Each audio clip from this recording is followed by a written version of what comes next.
就吐了。哎呀，哎呀呀！这也不经事也吐了。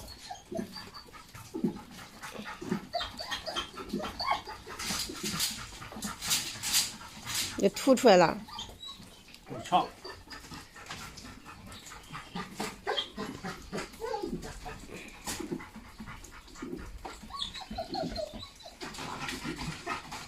哎呀呀，哎呀呀，就吐了，喂进去又吐出来了。这咋整？哎呀，愁死人了！哎，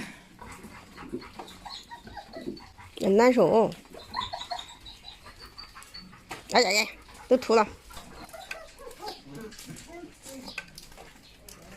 你烧过去吧。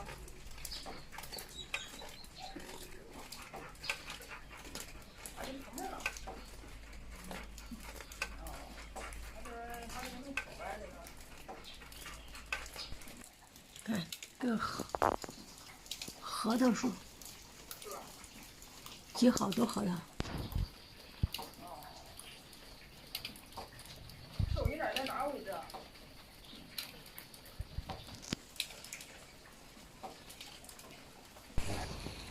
再测一个细小。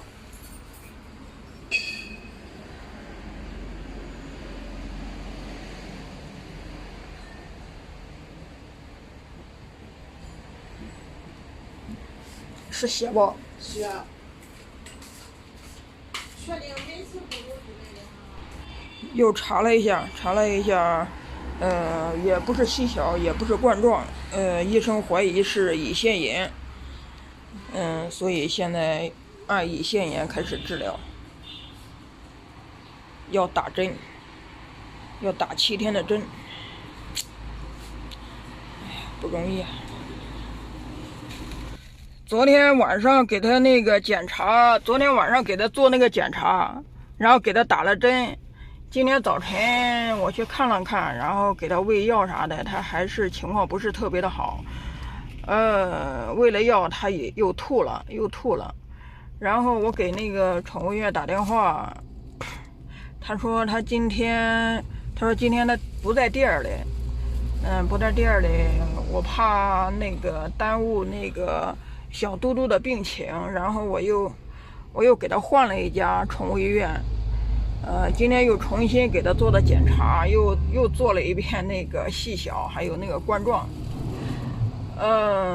结果都是没有问题啊，这2种传染病都没有感染上，这也算是一件好事儿。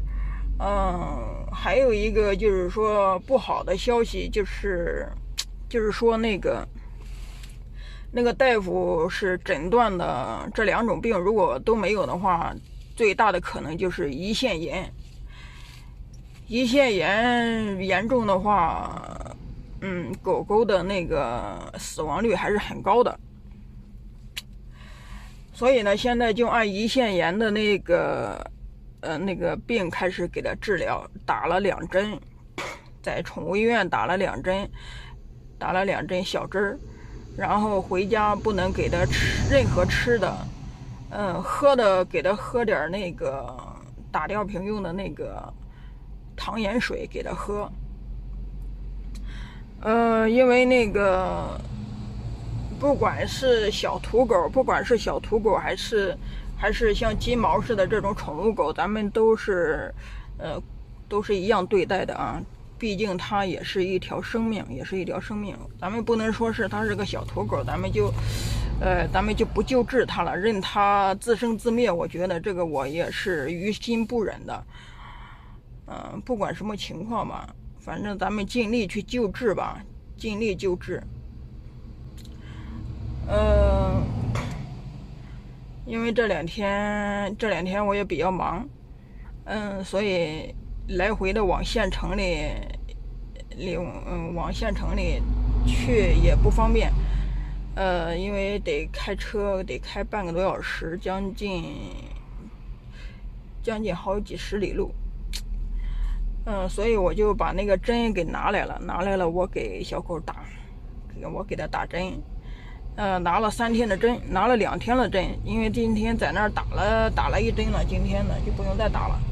回家明天后天我来给他打针看一下情况。